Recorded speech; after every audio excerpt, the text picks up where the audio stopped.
CBD products. What we have found throughout the industry were products that were inconsistent in dosage and used ingredients that weren't even lab tested.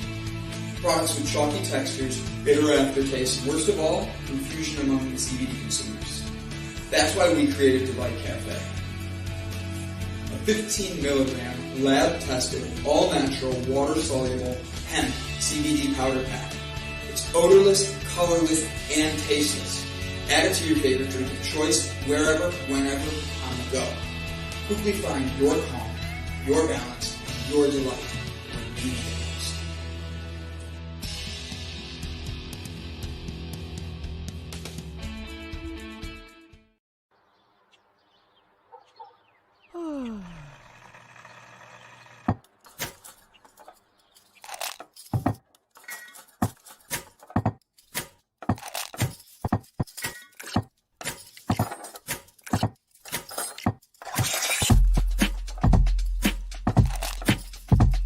Good morning.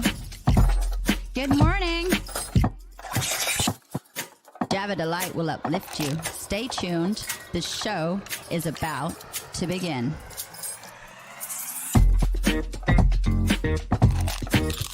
Grab your coffee. Stay tuned. This show is about to begin.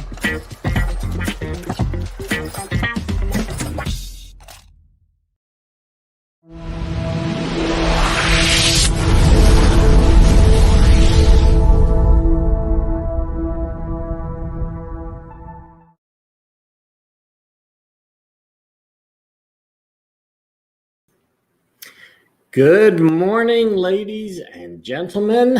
We're so happy to be running the show again. And today, instead of it just being me, I have a special guest host from just north of Puerto Vallarta.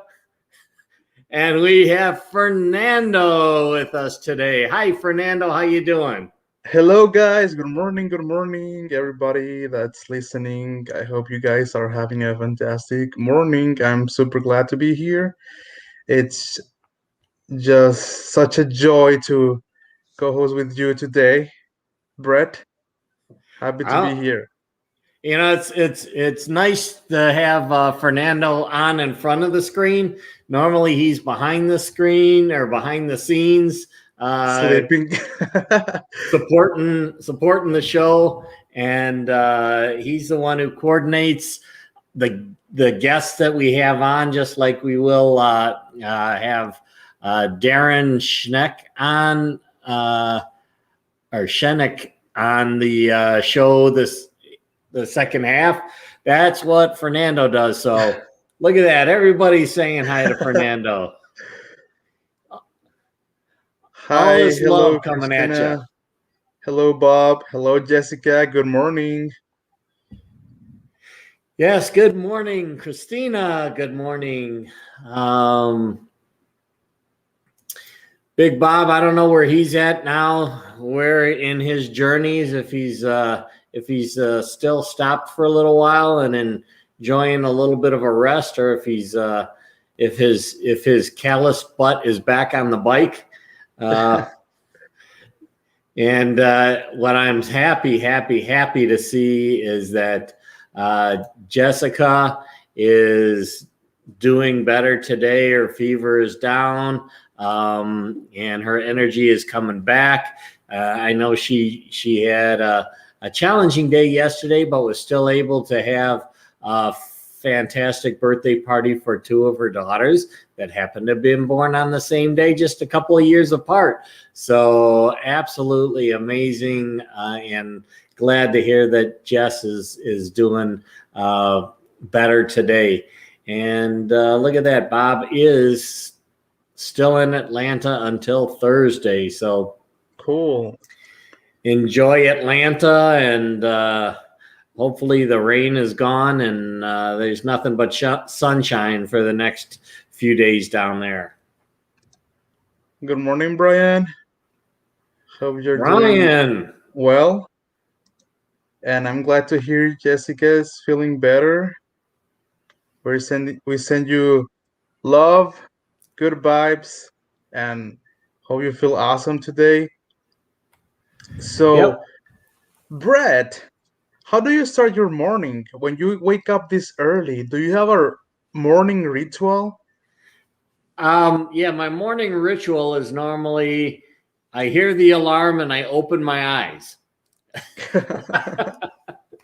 And from that point on, it's like, okay, time to get out of bed, time to, just do a few things, usually brush my teeth, put on a shirt. Not always have to, with the show, you don't always have to put on pants, but I try to do that. And then come and sit down at the computer and usually try to check out and see if anything real exciting has happened in the news. And when I say that, it's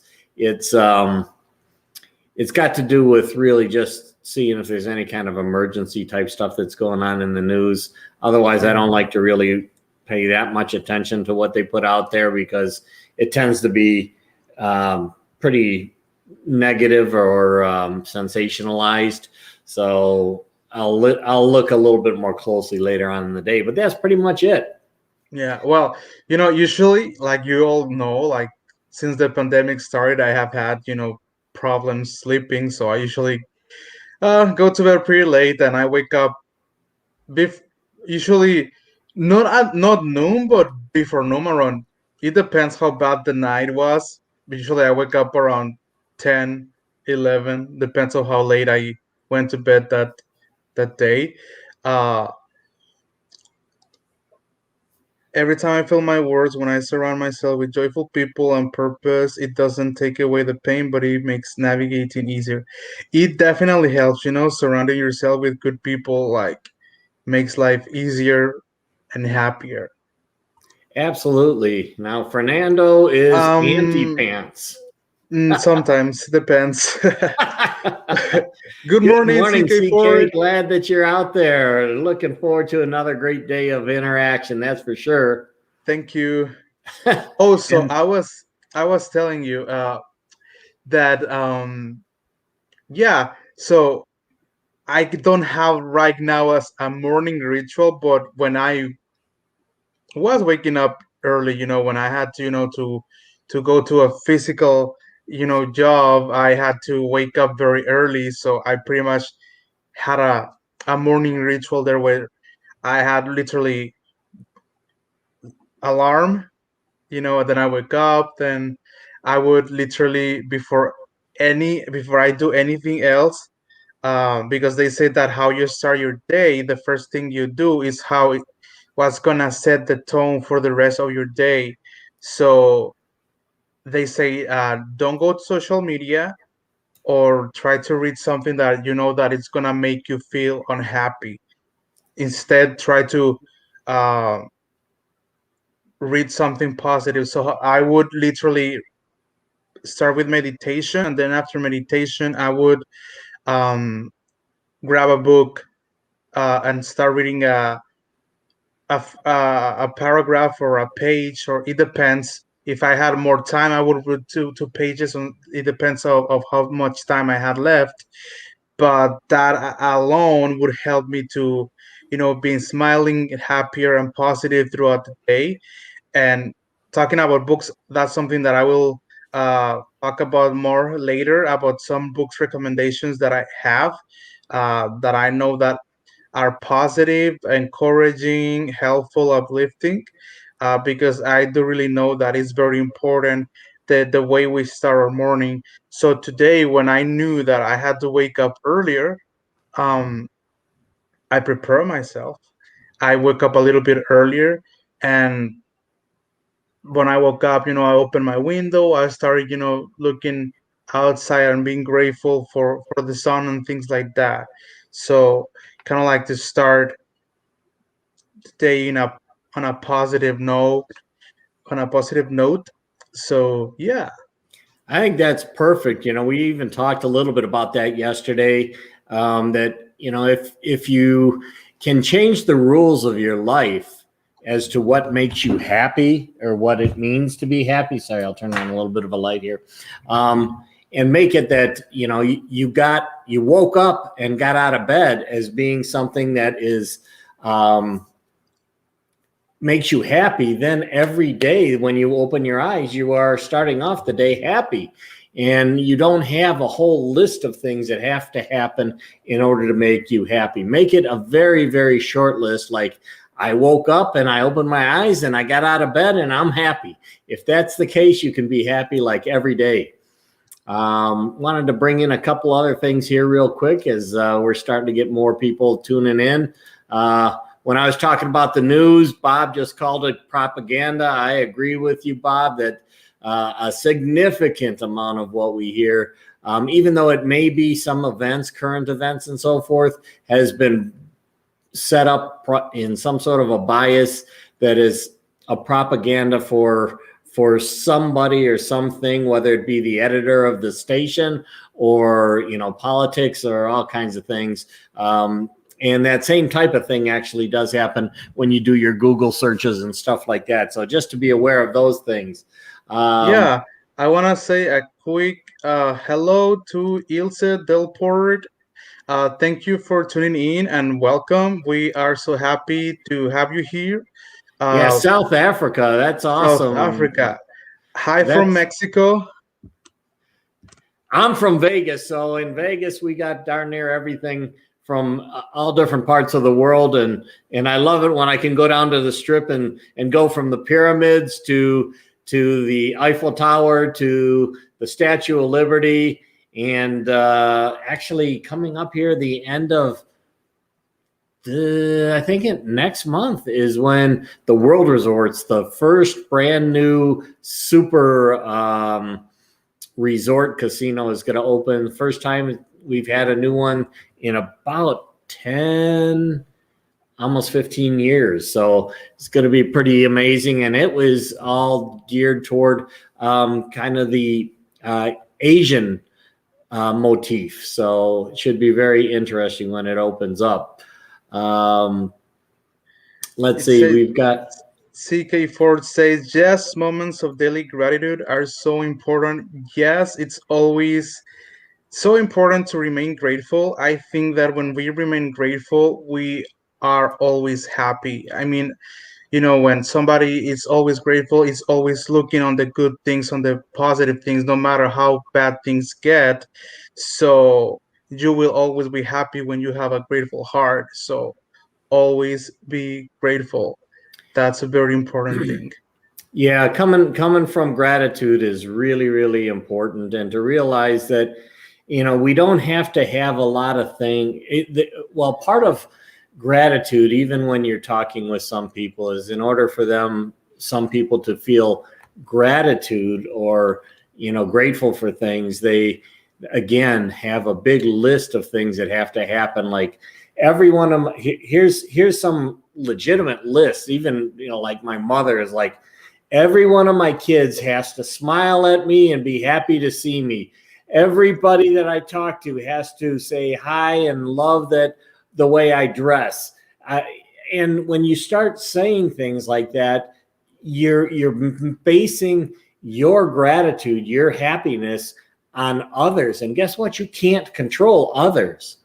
You can maybe influence them, but the only person that you have that you can control is yourself. So make those things that you're going to be grateful for, that gratitude, really come from within, not from without. If you can make it come from within and you make that list short, like I woke up in the morning and I could see the sun, those are the types of things that can really change the way that you look at the world, and make it a very positive place very quickly. So yes, that's awesome. Definitely. Good morning, Sha Miller. Welcome to the show. We are happy to have you here. And good morning and welcome, Victoria Gonzalez. Good morning. Buenos dias.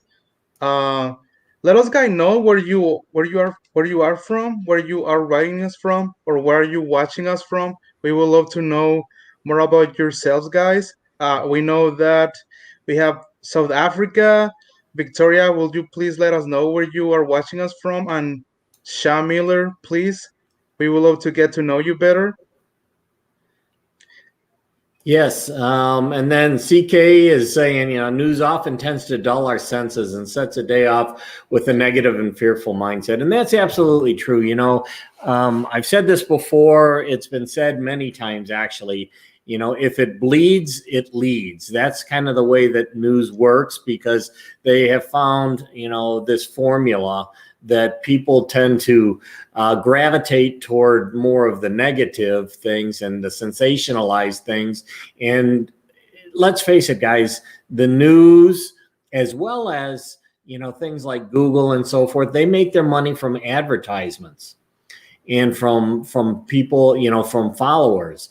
And the more that they can get by whatever means possible, they tend to do. So, when they focus on these negative things, it's all about really trying to make sure that they can get people to tune into them. And that's why you see so many of these news stations, when something is happening, they come out with their perspective on what just happened at, say, an event that is negative. They don't do all the research. The key is to get out there first, sensationalize it, and hope that that's going to get people to tune in and continue to watch them. So agree with you 100%, CK, and appreciate your input. Shea, Oklahoma. Awesome. Something funny, I just realized that Victoria Gonzalez is my mom.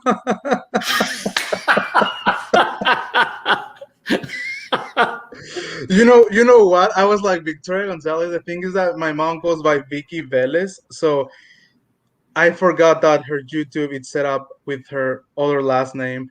So it's kind of fun. I was like, oh, it's my mom. Hi, mom. Hey, in the morning I say I'm unstoppable.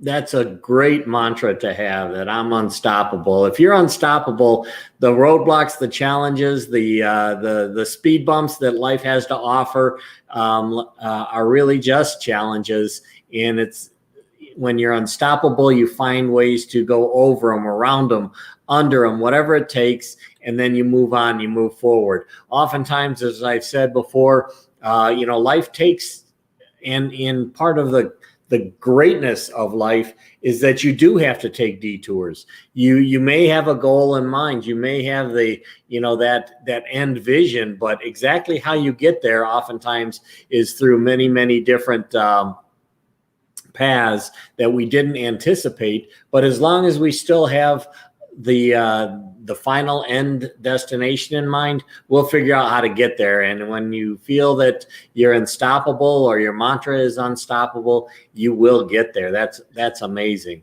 Something that I would like to talk about this, that she repeats herself, I am unstoppable, something that is very important, and that is actually true. How the things we tell ourselves, it's the things that we believe about ourselves. So when we have negative thoughts of ourselves, that's when we start developing self-esteem issues, sadness, depression.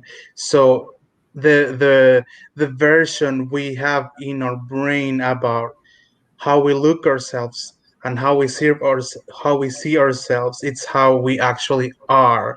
So start being kind to yourself, start believing that you are able to do hard things, or being unstoppable, like Ilse said. Start treating yourself with more kindness, believing that you are beautiful, that you are worthy, that you can do hard things, that you are important, that you matter. Start saying those things to you daily so that you can, be happy. Realize that we all are different and we all deserve to be happy, but we gotta believe that ourselves first before we can, actually be happy. Yeah, and one of the things that I think is really a nice way to help us to feel that way is to recognize that it's the little things that we really need to focus on that we have achieved. And a bunch of those little things come together and give you those big achievements. Oftentimes we have these big goals, and then we say we haven't met those goals. We haven't met them yet. And we don't celebrate the little steps that we have taken along the way. When we celebrate those little steps, that gives us the energy, the motivation to continue to overcome maybe some challenges that come in the way to that big goal.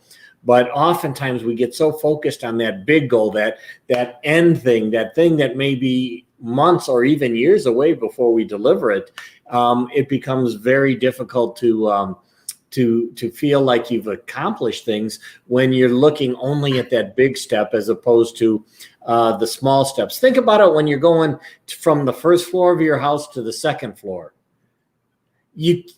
You know, that's 15 steps up. And sometimes if you're not feeling well, it's difficult to get there. But if you take that first step and then you take that next step, and each one you celebrate that I've made it one more step closer, then all of a sudden life can really become, you know, something that you can command and you can control, and you can be happy and celebrate about, and celebrate each one of those steps that you go up. Like CK is saying here, you know, wake up and dance, start dancing. Do something actually like what CK is saying here, because if you do get that physical motion going, it actually gets the blood circulating. It brings oxygen to parts of your body that have been, you know, a little bit depleted of oxygen when you're just at rest. And it brings the oxygen to your brain as well. All those things are critical to really starting to build toward a very happy day. Good morning, Sherry. Welcome to the show. We hope you are having a fantastic morning. Jay Bird, small wins add up to big wins. Hello, Jay Bird. Welcome. We hope you are having a fantastic morning.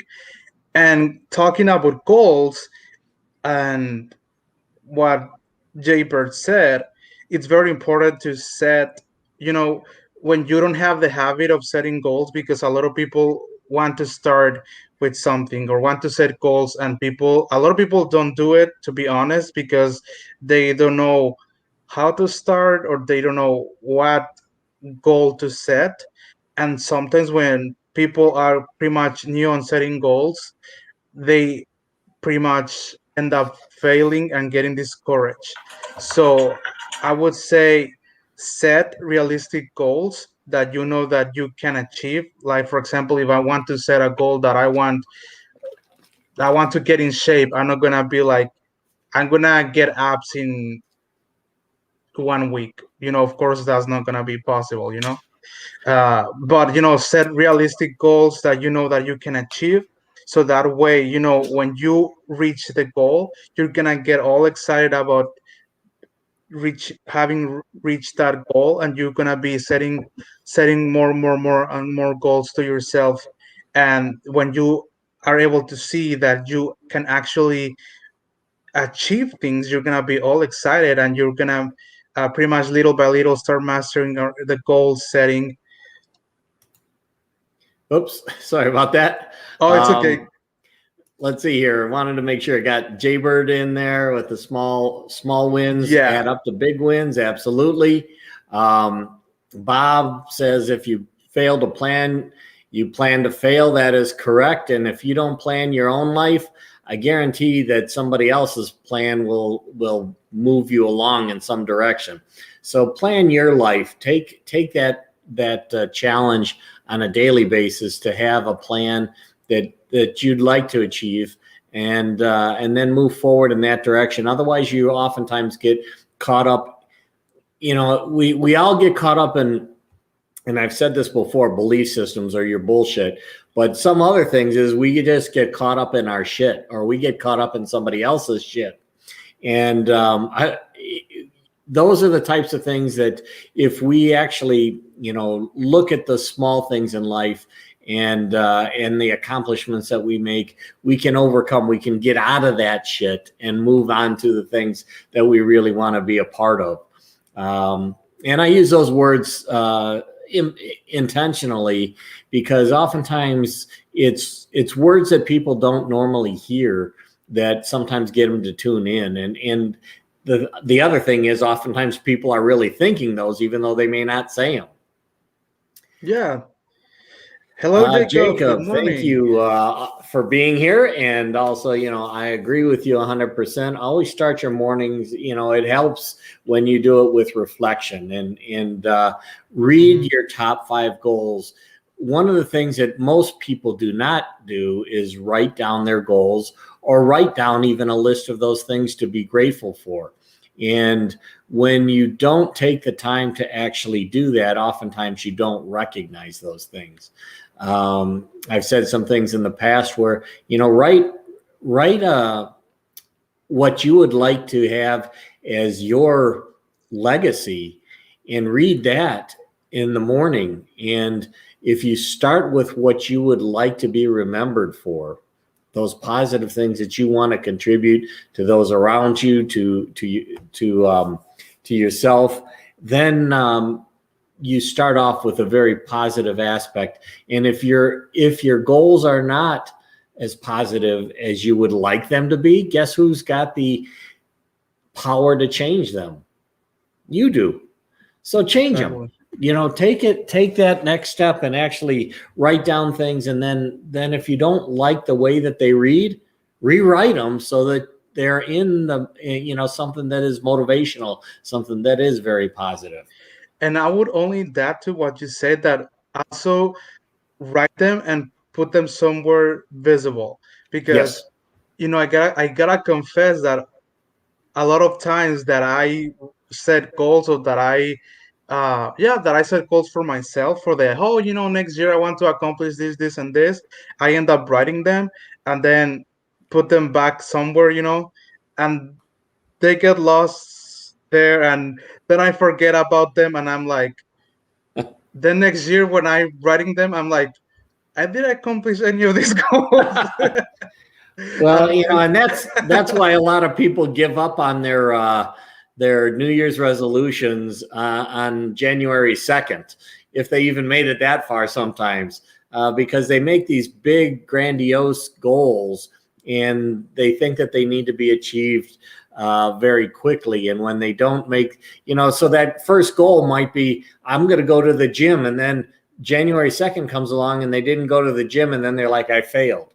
No. Guess what? You go to the gym the next day. Each day is the first day of the rest of your life. So take advantage of that. Yes, definitely. Apps in 1 week. I'm here for I wish, right? That would be so cool if we could all have apps in 1 week. Exactly. A to-do list with small goals for a bigger, better week. That, I think, is really a great way to look at things. For me, a lot of my career was doing implementations or making big changes in either military operations or in corporate America. And what I did is I made project plans, and a project plan consists of a lot of different tasks that have to get done, and usually in some level of sequence, in order to be able to reach that end goal in the time frame that you're trying to do it. So break those bigger tasks down, or bigger goals down, into smaller tasks, and that gives you an opportunity to actually achieve and celebrate as you get through each one of those tasks. And eventually you're going to have a bigger, better week, a bigger, better month, a bigger, better year. But you did it one task or one step at a time, which almost goes along with the one square at a time of the show that Brandon and I do. But that's very much the case. You can't get out the door if you can't make the first step. So take that first step and celebrate the fact that you did that. And then the next step comes easier. Definitely. See you, Sherry. Have a good day. Even just writing them and putting them in your pocket, keeping them close, can help, because the energy of that is there.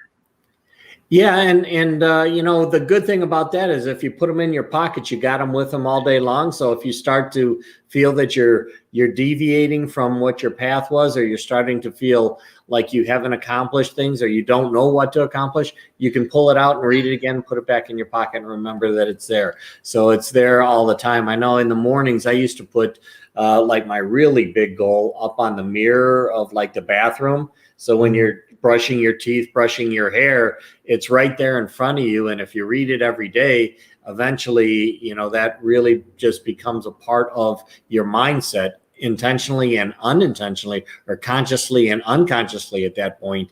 And I remember the very first goal was to try, and after I left not corporate America, after I left active duty Air Force, was to make over $100,000. And I put this above my mirror and I read it every day, and it wasn't long before I actually achieved that goal. And it was just there to be able to read and remind you each and every day. Yes.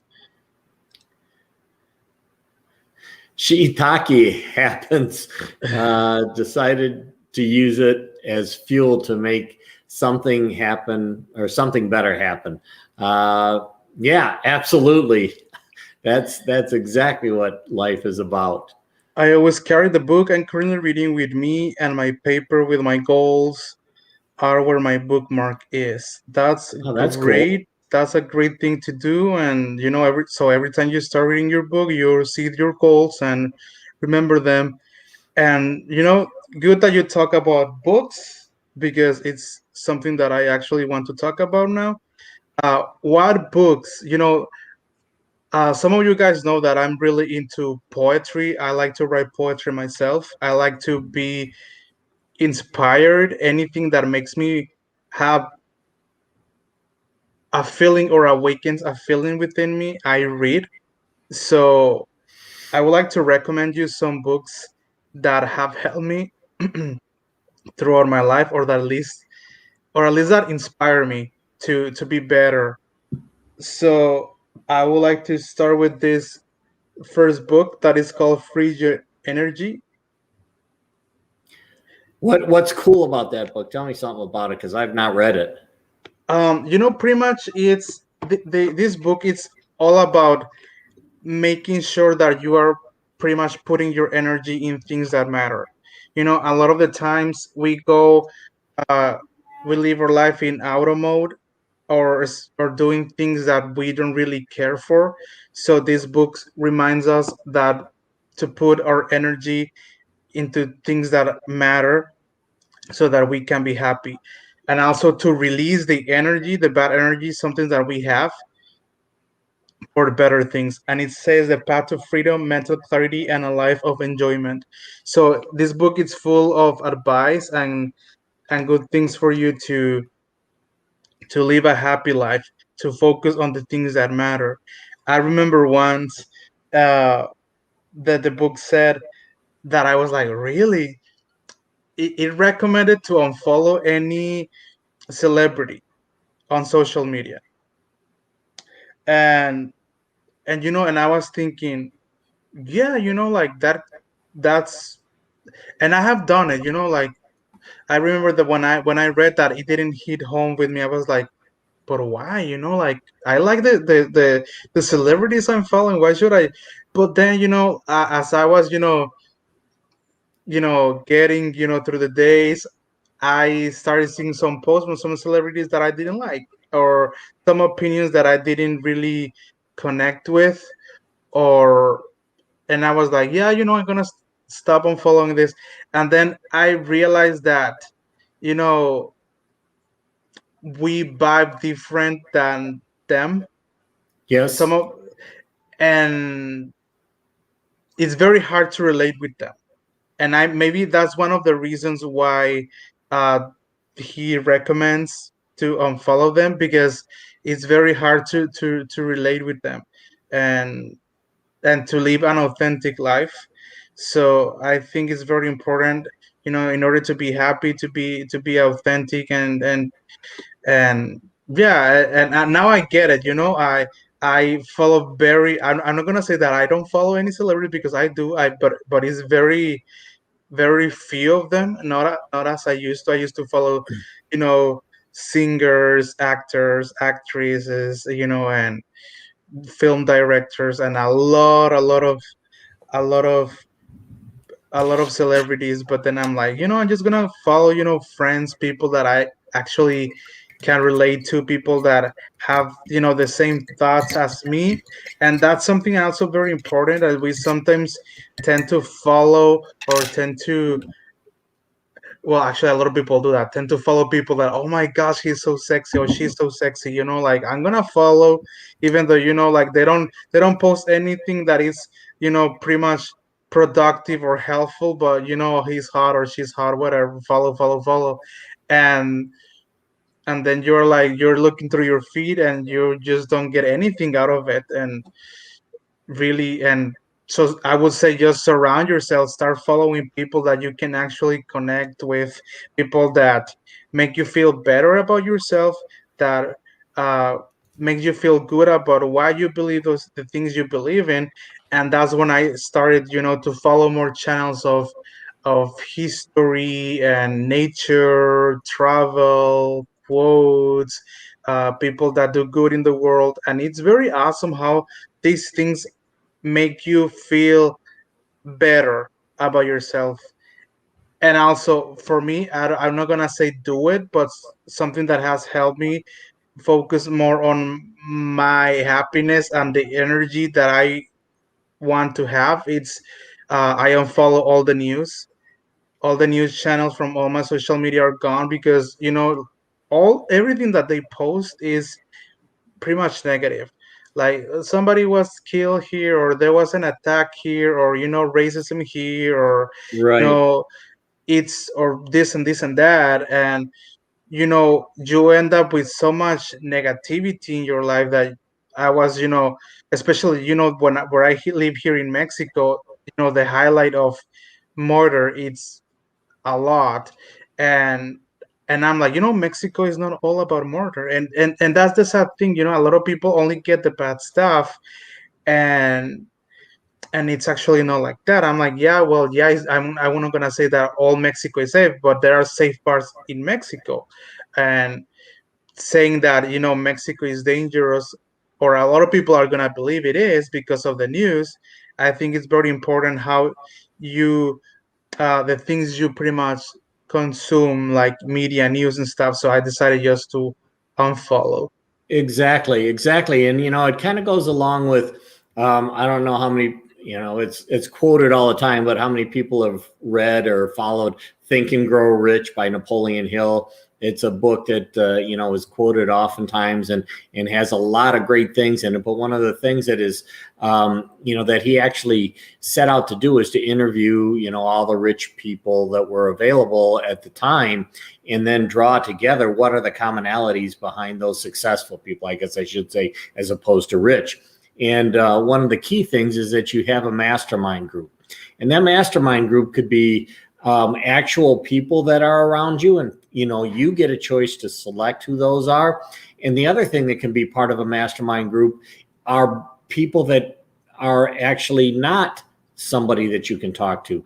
They may be people from history. You may want to have Aristotle as part of your mastermind group. And when you do that, you actually can draw upon the learnings and the wisdom and so forth of these people from history that you chose to be part of your mastermind group. And then when you have questions, you actually bring it out to your mastermind group so that they can help you. And it really will, even if they're not alive today, but are historical figures, just having them as part of your mastermind group will help.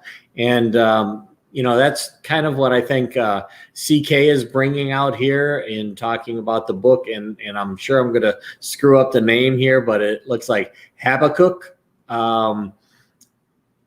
He was complaining to God, and God asked, what do you see? And he started to complain. And, oftentimes when you talk to people about life, the very first thing that comes out of their mouth is some sort of a complaint. Yeah. And it's like, why is that? I go into stores, and, you have greeters at stores and things like that. And they ask you, how are you doing? And oftentimes you hear people say, I'm okay, I'm good. Not bad. Sometimes they'll actually complain. I always say I'm excellent, and they look at me like, what do you mean you're excellent? They don't hear that kind of an answer. But if you say that, literally, if you choose those words, you will start to believe what you say, regardless of what kind of a day you're having. So constantly use those positive type words when you're describing things. And I've said in the past that, fine is a 4-letter word that begins with F. And there's some other words that are 4-letter words that begin with F. And to me, when you're leading a fine life, you may be leading a life that of the other 4-letter word that begins with an F. Fine is not a good word really to describe life. And when people do say fine, I usually try to get a different kind of a response from them, because fine really is settling. Fine is not, is usually just a way to get people to not ask you anything else. And that means that something is going on in your life that can improve. So use words like excellent, awesome, it's amazing. And when you say those things, life will turn in those directions as well. Hello, Mandy. Welcome and good morning. Welcome, Mandy. Imani, welcome and good morning. And yeah, I'm glad that you touched that subject, because it's actually true. When you ask people, they always say, "I'm okay" or "not bad," and yeah. And I'm the same way when people ask me, "How are you doing, Fernando?" I'm always like, "I'm doing awesome. I'm great." and people, I have some people that have told me, "Why do you always say you are doing great or you're doing awesome?" I'm like, "Because I am.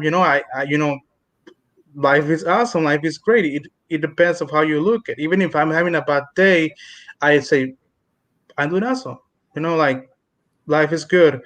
And I think that the majority of people, or I remember when I was talking with a friend and he told me, I asked him, "How are you doing?" And he said, "Well, not bad."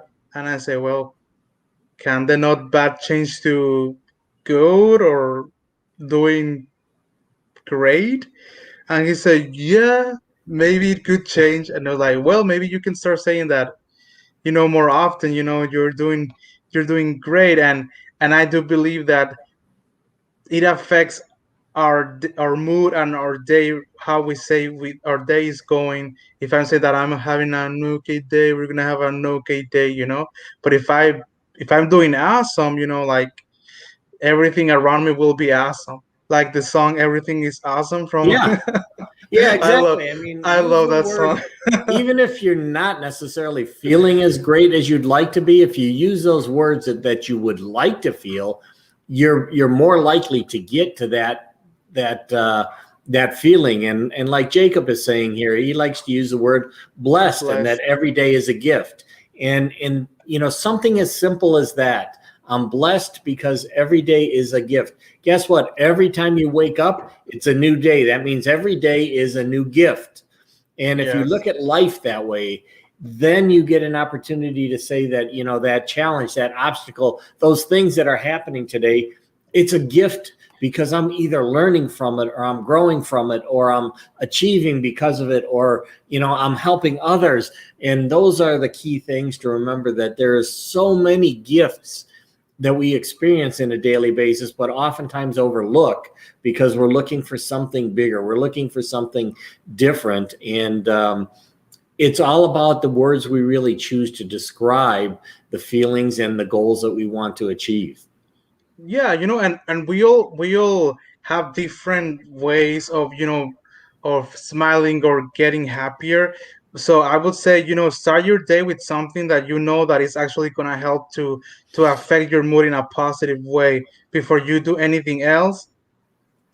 Start doing something that it's gonna work for you, like create a playlist of songs that that are gonna make you smile, that are gonna uplift your mood, or read a book that you love, or watch a video that that's gonna make you laugh, or something like that, or talk to your best friend or your boyfriend, your partner, first thing you do in the morning, because that's gonna be smile guarantee.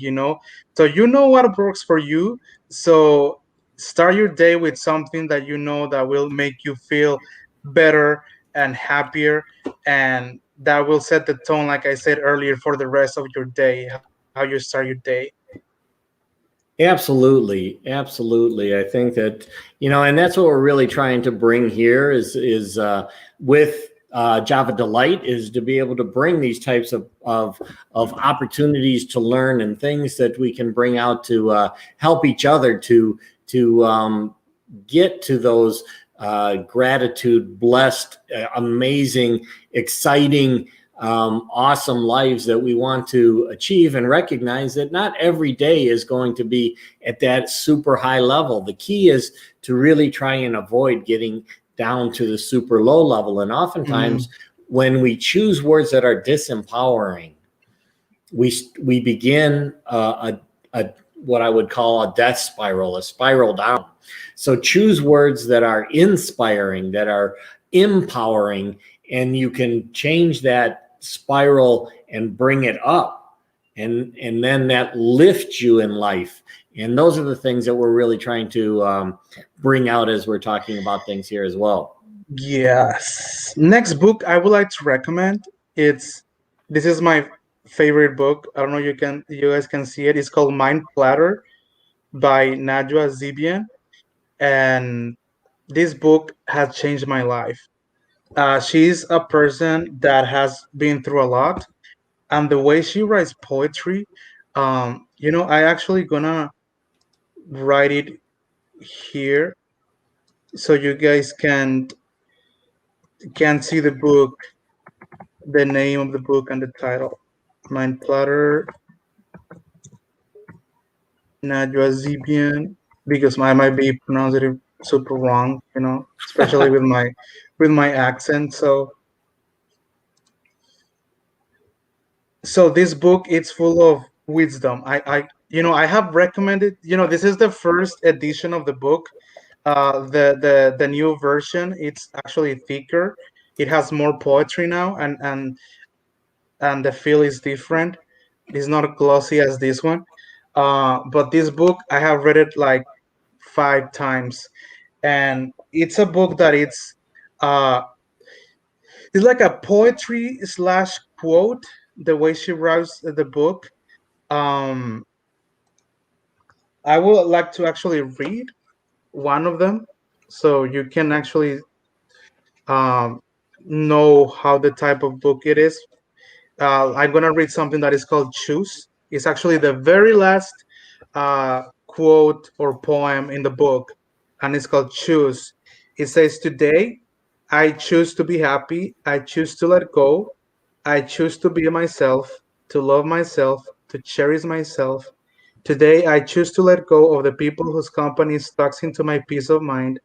Today, I choose to be free. I choose to liberate my soul from the aches it's been through. Today, I choose to stay away from closed doors. I choose not to craft a wall around my heart. I choose to decorate it with the lessons I've learned.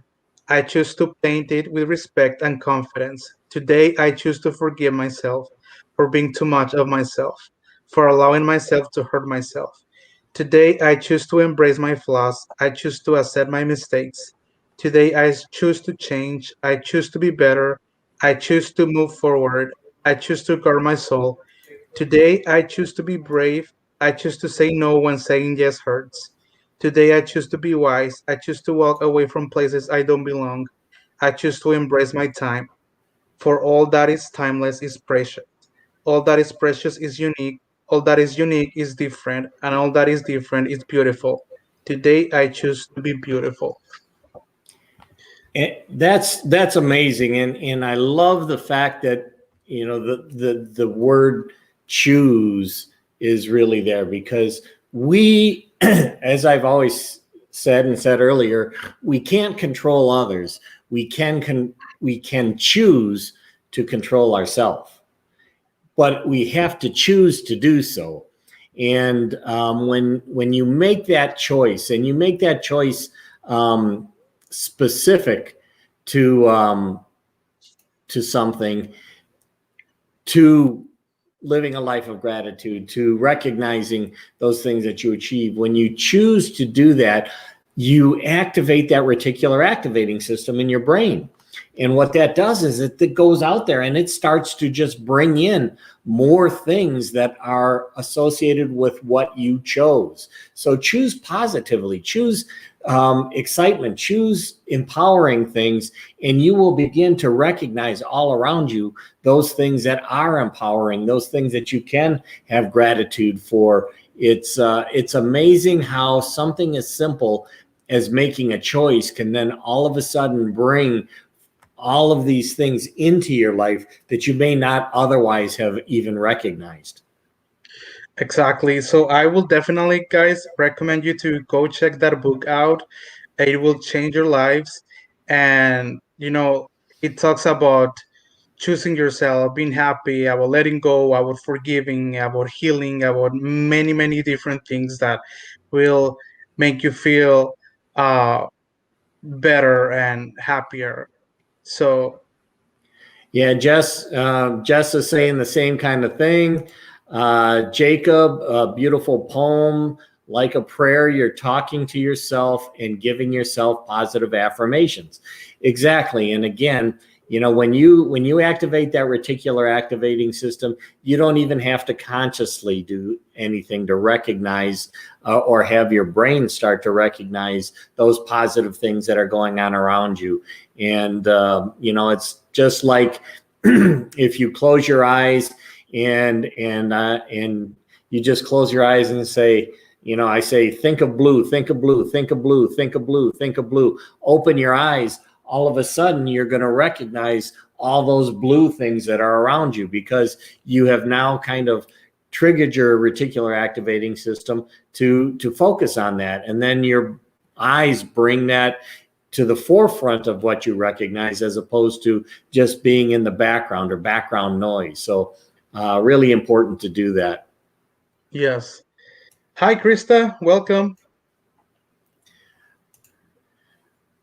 Bob, we have to choose or to react or to respond.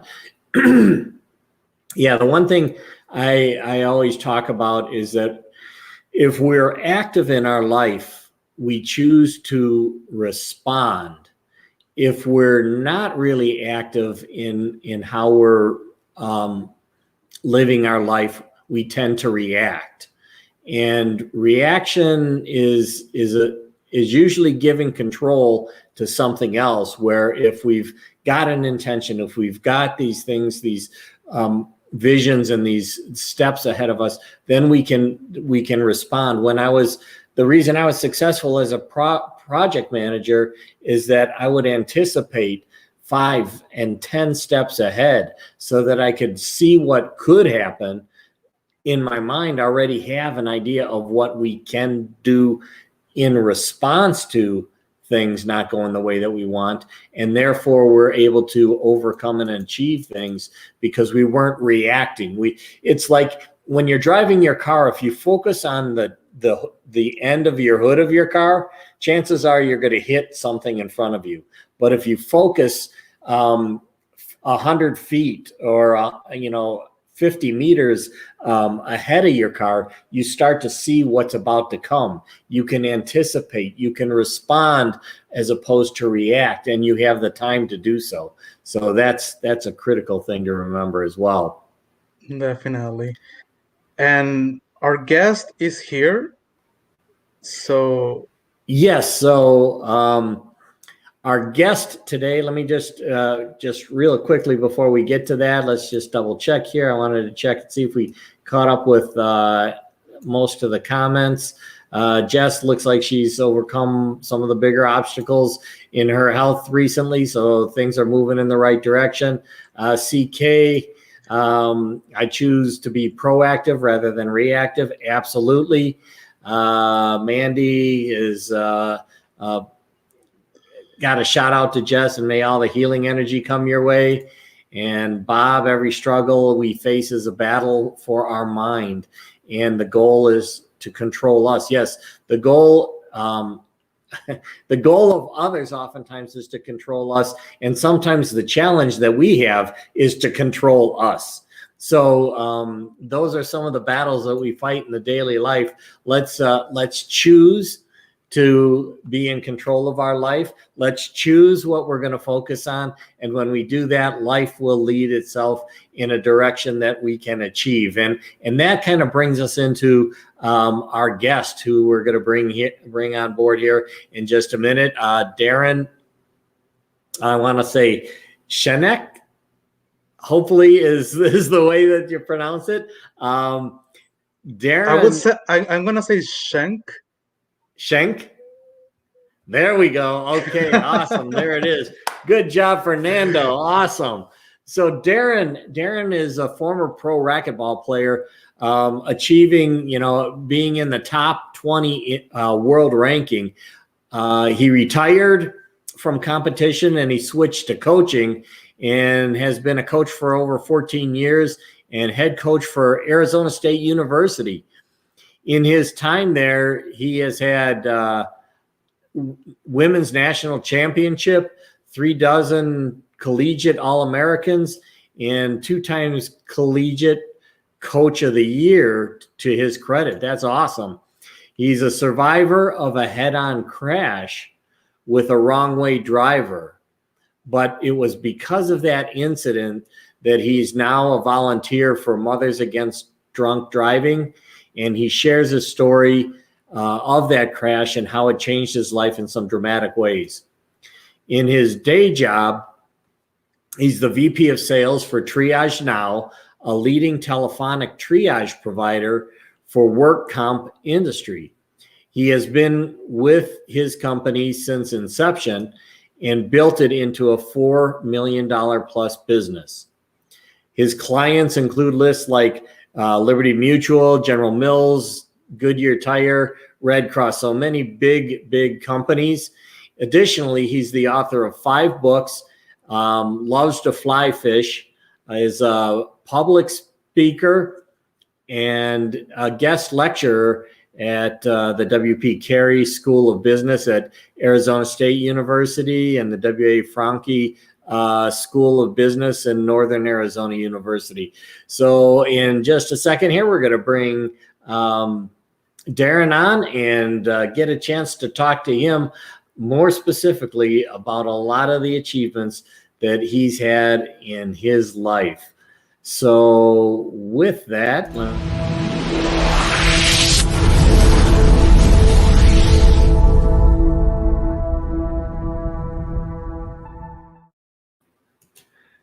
wanted to make sure it brought you in with a splash there, Darrin. How you doing today? I'm doing great, thanks. How are you guys? Excellent. Doing pretty well. Excellent. Starting our morning very early here. Pacific time here. Yeah, is Arizona on the same time zone now as LA? I think Arizona doesn't switch times, do they? We do not change, but yeah, we're aligned with Pacific time. The rest of the year, we're aligned with the people who are in Mountain Time Zone.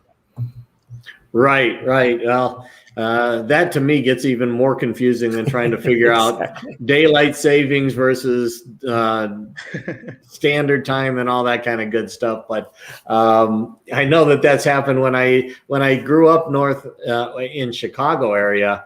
Part of Indiana used to align with, half the state would align with like Chicago on the central time zone. Looks like we might have lost Darrin here. We'll check back with him and hopefully he's able to get his internet. I think that's what we got going on here. So in the meantime, let's see, you said his audio is super choppy and is cut out twice. So let's see. There he is. Oh. Hey, Darrin, can you hear us again? I can, yeah. Sorry, I'm using my hotspot, which never fails. I don't know exactly what the issue is. It's nervous. It's nervous. Yeah, the hotspot's nervous. Apparently. Well, we'll continue to work with it. If you happen to break away, we'll wait for you to come back in again. Bob Seymour says, yeah, the gremlins are active today. So Darrin, that I got a lot of questions. Like, first of all, what did it take to really become a top 20 world racquetball player? I used to play racquetball when I was in the Air Force, and Okay. I could beat the guys that were in my class, but if I got into really playing somebody who knew how to play racquetball, I got my ass kicked right away because, I was quick and could kind of move around the court, but a real racquetball player knows how to make you move around the court. Right. And there was no competition at that point. So what did it take and what did it feel like to be that level of a player? Well, I got an interesting start to the game. I actually, as a beginner, went to my first tournament ever, which happened to be a professional tournament. There's an amateur section of that tournament, and I played the lowest level amateur division that was available. And I got my butt kicked badly. I mean, it was a poor showing, to say the least. It was the first hour of the first day of the tournament.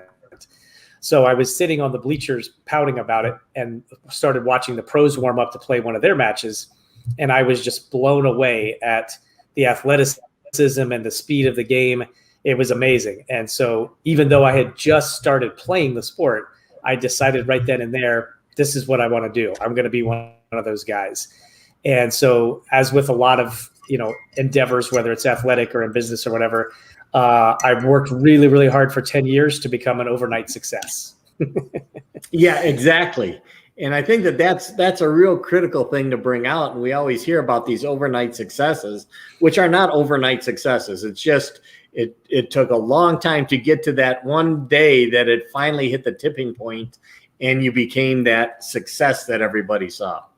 I have a question. Like, when do you start playing racquetball? At what age? And how do you know that you wanted to play racquetball? Because out of all the sports, how do you say, I want to play racquetball and I'm gonna start playing? So I actually kind of got into it accidentally. My goal was to college on a wrestling scholarship. My dad was an excellent wrestler in high school and beyond, and I was kind of groomed for that to be my path to get to college.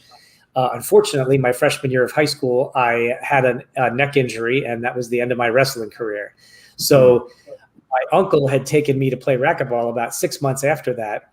And, sorry, Uncle Brad, but, it's true. He wasn't exactly a pillar of fitness at the time and still ran me around like, all over the place and just made me look stupid, despite the fact that I was, thought I was a great athlete as a wrestler. And so my ego didn't take to that too well. So I practiced up for a month and then we played again. And I managed to not have to have him spot so many points to me and actually beat him in 1 out of the 5 games that we played. So that kind of got me hooked. The other thing was that, I was a huge tennis fan, but I'm not very tall, so that wasn't really in the cards. And I started playing racquetball around age 16. And if you're not somebody in the tennis world sooner than that, you've missed your window. Racquetball being a smaller sport, there's a little more opportunity to start later and still make some real progress and hopefully climb to prominence on a national stage. So I kind of got started around 16. The other bonus was there was always girls hanging out at the high school where the racquetball courts are. And so I thought, as a 16-year-old guy, I thought, hey, this sounds perfect. So I would hang out at the courts and play. I can practice by myself. A lot of aspects of the sport you can work on all by yourself.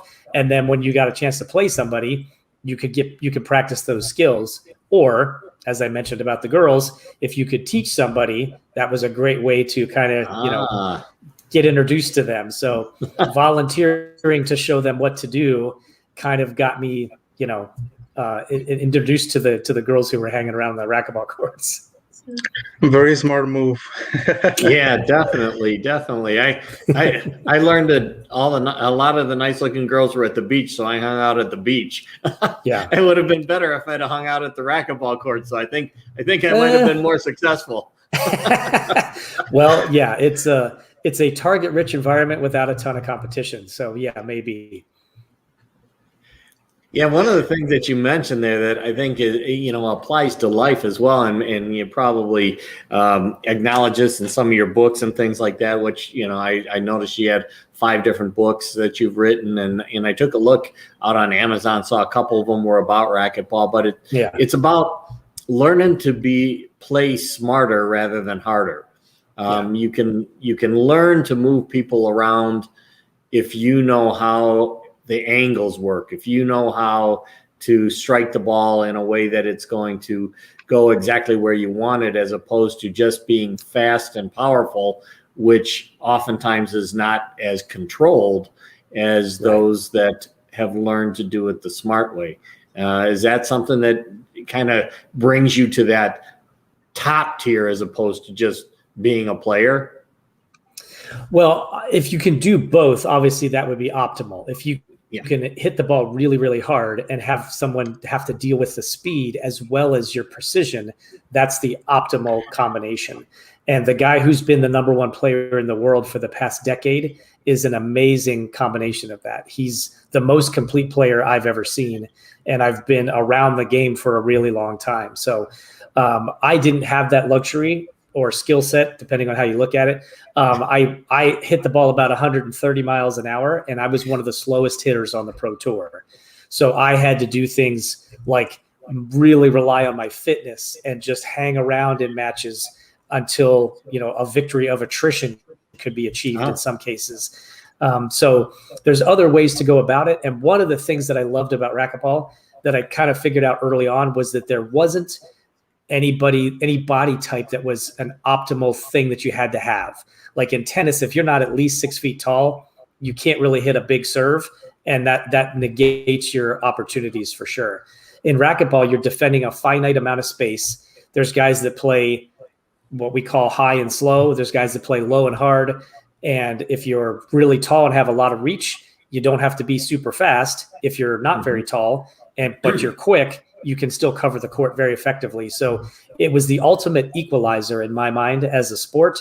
And that was something that was very appealing to me.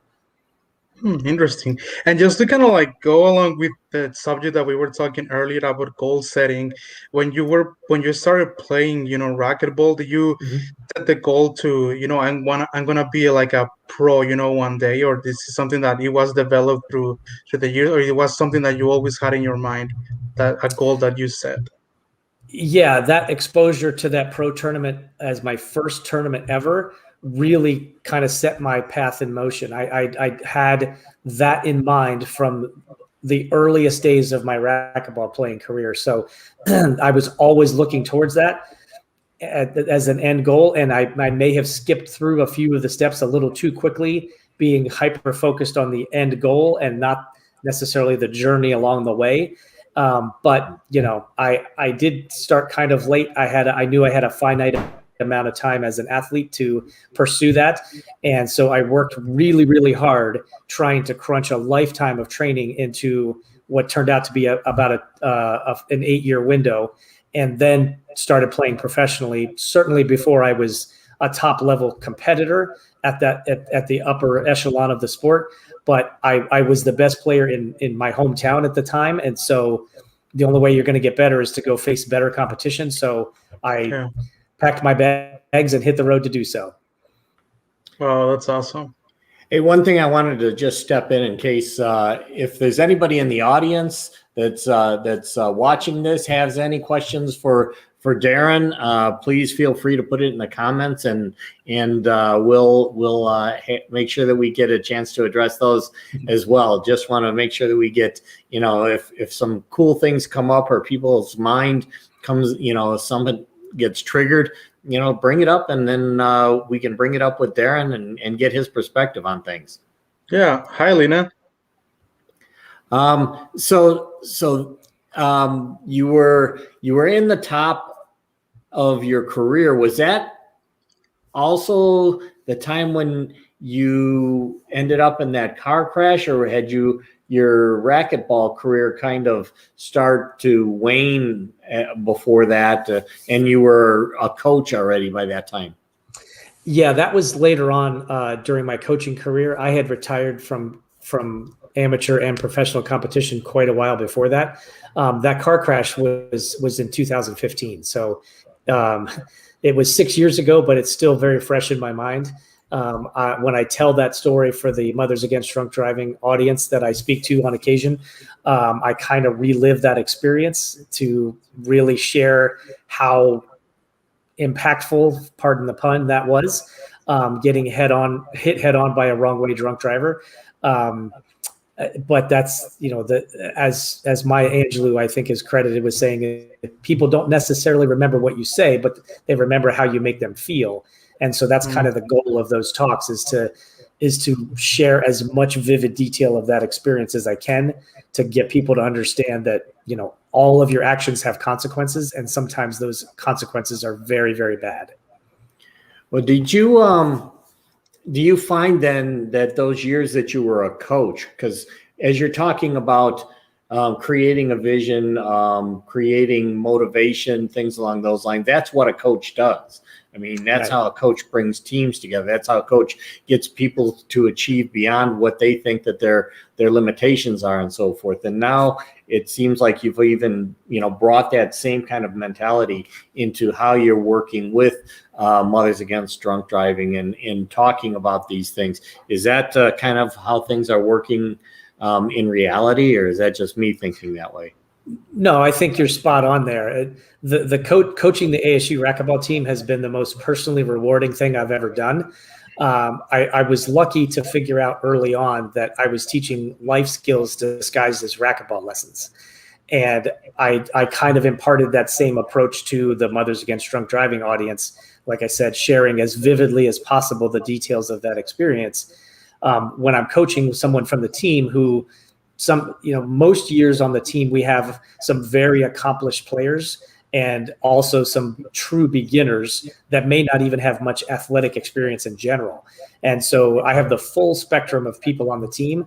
And that's one of the interesting challenges as a coach, is to be able to work with the highest level player and still work with the beginners and get everybody to kind of gel as a team so that we can go compete representing Arizona State University in the intercollegiate championships every year. So all of that kind of ties together. I'm sharing as much of my own personal experiences to help people shorten their own learning curve in one way or another. And how do you prepare yourself? Do you have like a daily routine or a ritual that you go through? I'm very ritualistic, I guess is one way to put it. I'm certainly habit oriented. When I do public speaking, one of the things I talk about is my daily routine. And one of the best things that my favorite tips, but I get the most positive feedback on, is to write a daily to-do list the night before. And that's a habit I started a long time ago as an athlete. My fitness trainer that I worked with was a big advocate of daily preparation. And I got in the habit of doing that the night before, so that when I woke up, I knew what my marching orders were. And there was no downtime trying to figure out how to start out my day. And so I transferred that into my day job, my coaching job, and even when I prepare to do public speaking events, all of that is part of the same kind of that same process. Awesome. Thank you. Yeah, I think that's really cool. And one of the things that I learned also about putting together like that daily task list, or what you want to accomplish in the following day or even in the week, is to, once you've written them down, is to maybe chunk them together in a way where similar type things can be accomplished kind of at the same time. Or, for instance, if you've got to go to 3 different places, to chunk them together, and then to look at the fact that I can do, instead of going to here and come home and here and come home and here and come home, I can go to here and here and here and then come home. And I just saved a whole bunch of time because I chunked them together in a way that really made my day more efficient. Is that, does that kind of tie into some of the things that you've done? Yeah, for me personally, I don't really like to work out in the morning, not super early. My wife is an animal in the gym. She is up at 4 o'clock and at the gym pounding on the Stairmaster by 4:30 most days. I hate that. I tried it with her. I didn't do it earlier in my career. I tried it after we got married. It's just not my thing. If I do that, I need a nap by lunchtime.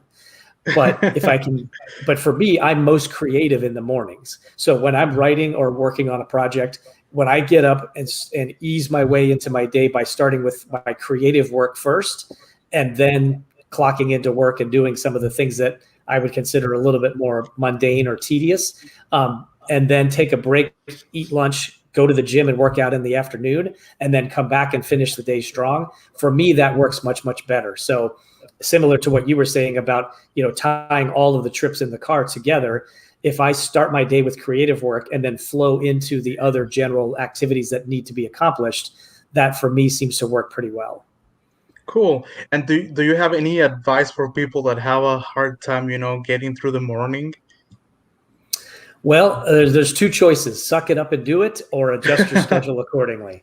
For me, it just, I think I get more out of my workouts when I do it a little bit. If I could do it at like 7 a.m. or 8 a.m., if my schedule allows, or later on in the day. My wife is always joking that, by 8 o'clock, the day's half over. So, she needs to get everything done before 8 a.m. That's just how she does it. And she was that way in college too. She would get up and go for a hike or go work out before she would go to class, which, most college kids are barely getting out of bed by 9 o'clock to make that 9:15 class. So it's just in her nature. So some people, it just comes easily. And if it doesn't, I don't know that forcing myself really had a lot of benefit. Obviously, I need to get the workouts in, so I don't want to ever skip that. But if I don't go about it in the right fashion, if I'm showing up at the gym at 4:30 and I'm tired and I'm grumpy and I don't have the same level of fight in me, I'm not going to get the same out of my workouts as if I did that 6 hours later. So, back to your question, I think some people can do it and others just need to adjust accordingly. Yeah, it's kind of like you can choose what time of the day you want to eat that frog, because you're going to have to eat it at some point in time. So do you choose to eat it first while you got the energy, or choose to eat it last so you can get the good things done first before you got to get to that to eat the frog?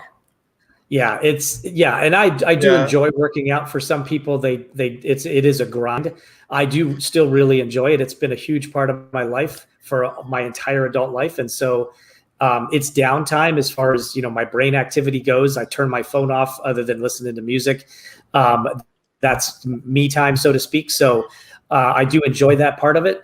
And again, if the shine of that wears off if I'm trying to do it at 4:30 in the morning. So I have the discipline to make sure that if I wait until 1 o'clock to go work out, that I still do it. That's the key to the equation.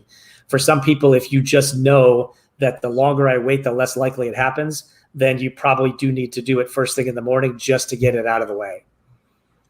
And I also think that it's like you say, it's not everybody is so pumped about working out, and for some people it's so hard to work out, and for some people it's like, oh my gosh, I have to work out. And I have friends that they are into the gym so much that they literally spend the whole lives are at the gym. Every day they go to the gym and spend so many hours there, and I'm like, I cannot even, because I'm not a huge fan of working out, and especially all of the exercises, because you have to do weights and cardio and stuff. I'm a fan of cardio better than weights, and all that kind of those exercises. I'm not a big fan of weights, and but yeah, I think that pretty much find something that works better for you, because at the end, if you start doing something or working out in a way or that you don't like it, you will end up hating, working out. Sure. Well, let me ask you this real quick. As a coach, you've got all of those types of people that you're bringing together. So you've got the morning people, you've got the night people, you've got the athletes that are still the party people, you've got the academics that are a part of it. So everybody is coming at you from a different perspective, but yet it's your responsibility as the coach to be able to try to get the most out of everybody. And you don't have the opportunity to say, okay, well, you come in the morning, and then since you're more of an afternoon person, we'll do you in the afternoon. And then, so how do you like overcome or help others to overcome? I know when I was in officer training school, we were officer trainees, OTs, and they used to just say, suck it up, OT, like what you were just saying earlier. How do you handle those types of situations? Well, like you said, sometimes you do just have to suck it up and do it. As you're working with college kids, doing something at 7 o'clock at night is a lot more fitting for their schedule than doing it at 7 o'clock in the morning. So rarely do I have any kids that have classes at night that overlap with the scheduled practices that we have on Tuesdays and Thursdays. So that becomes part of their schedule. They if necessary, they have to shift their class schedule around it. That shows their level of commitment to the program or not. Once in a while, we have somebody that has to take a class on Tuesday, so they can only make it to practice on Thursday. Depending on how our season's going, how many other players we have on the team, sometimes that can be accommodated. Sometimes they're holding up a spot for somebody that can commit to the full schedule. So all of it has to be malleable in some sense. But I think by setting some general ground rules from the very beginning of, clear your schedule. We have practice Tuesday and Thursday from 7 to 9:30. We have an optional practice on Saturdays.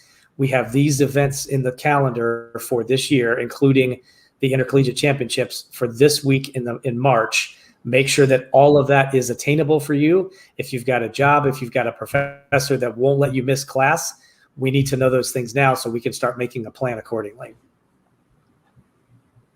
Cool. And then it says that, if I'm not mistaken, are you still a coach, or are you now like really the VP of sales for TriageNow?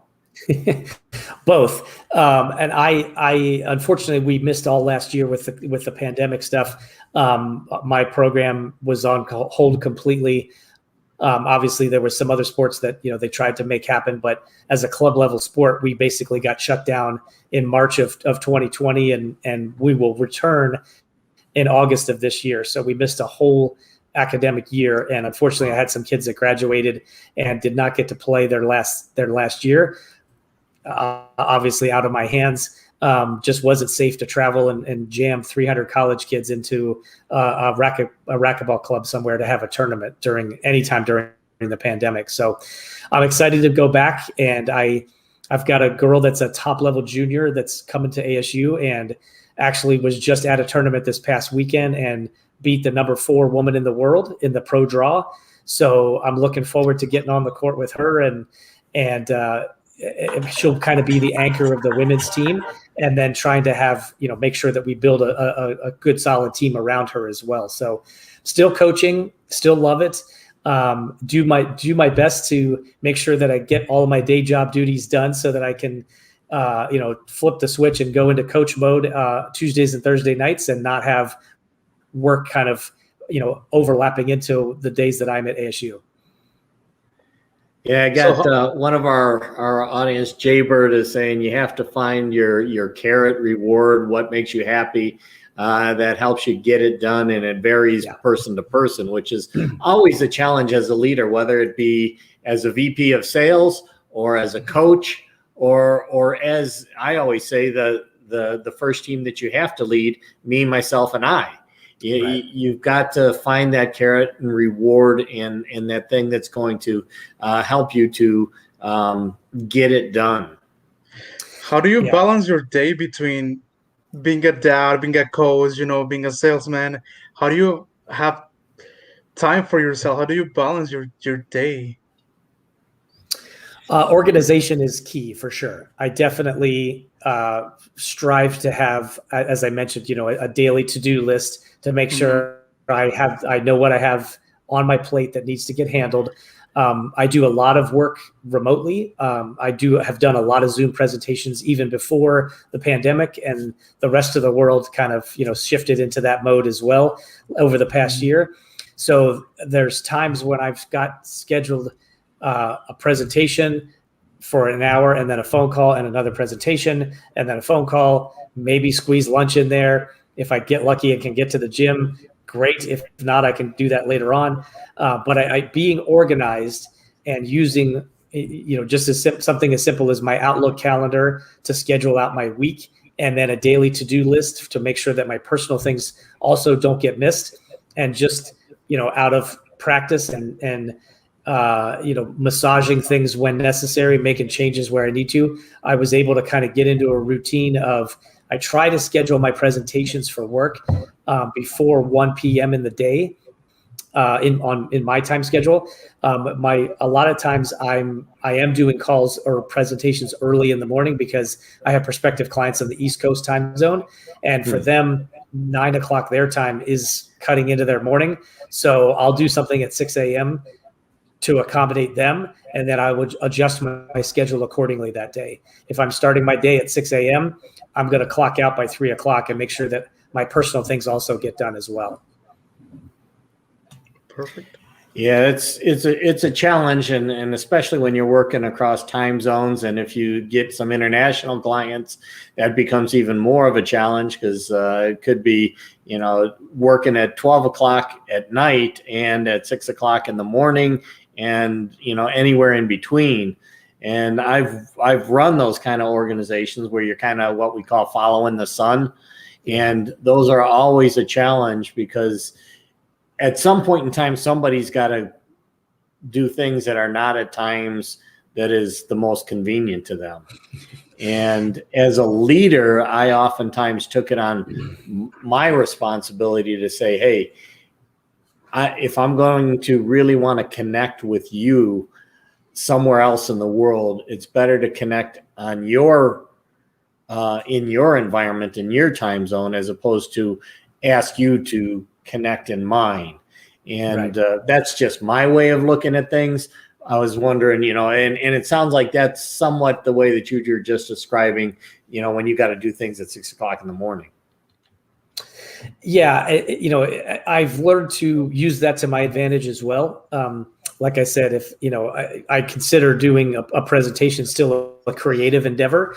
I do roughly the same presentation to each prospective client, but obviously there's a little bit of research that has to be done on the client.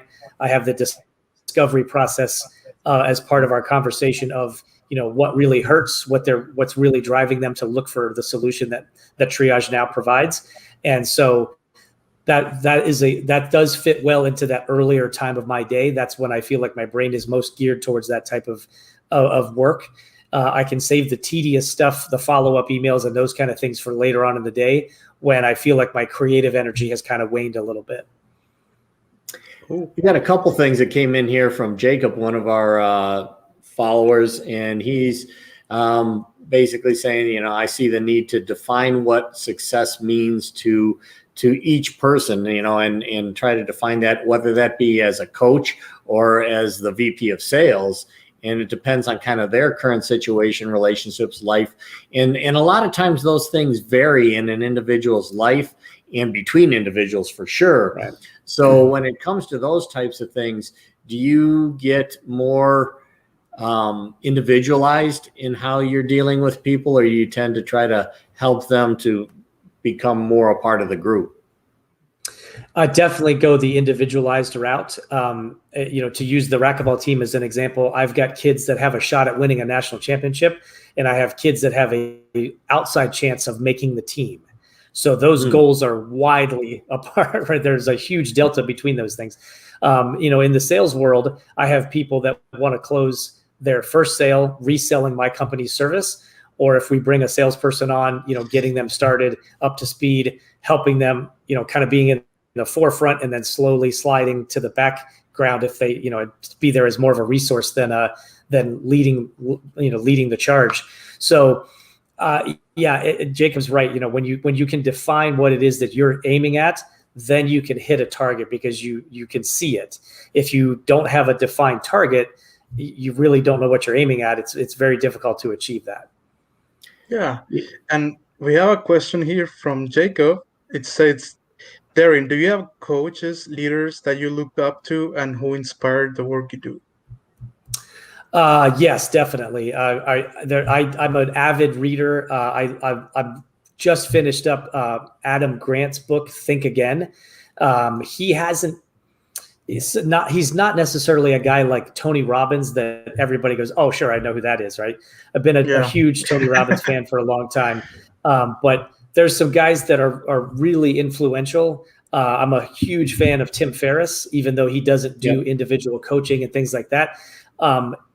The way he presents his information feels very much like he's a coach. He just doesn't, hire himself out for one-on-one consulting. So I've learned a lot from athletes and from coaches and trainers that I've worked with in that world.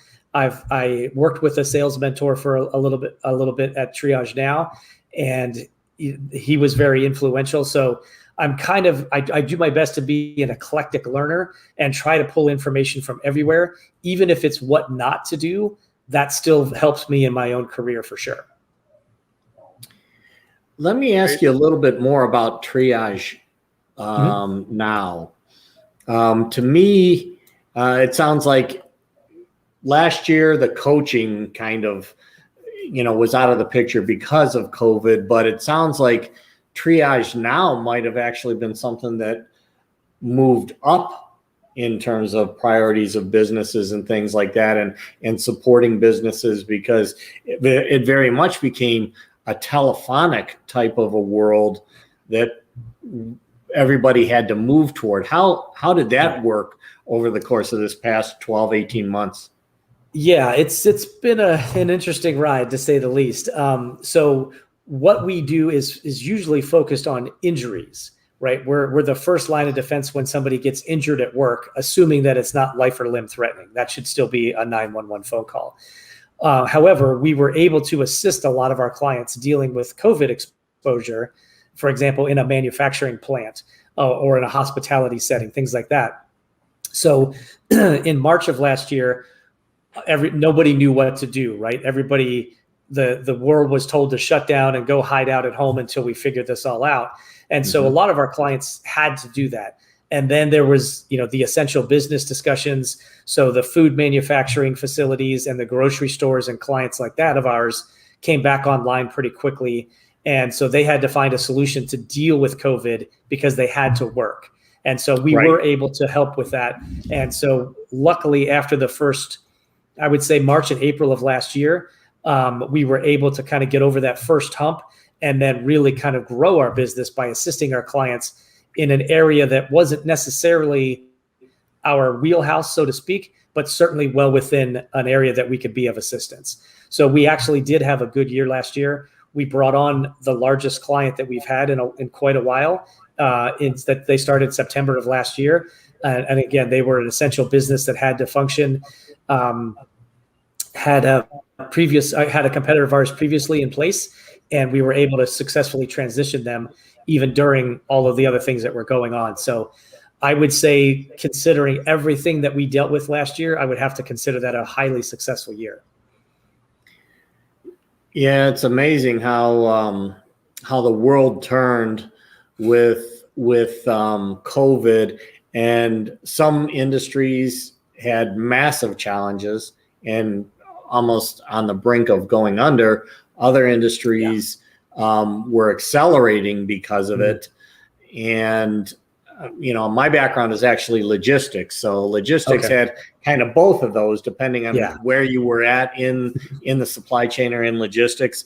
But, there's those companies out there, the food companies, those essential companies, the ones that were doing any kind of protective gear and logistics were kind of what I called our frontline warriors during that time frame.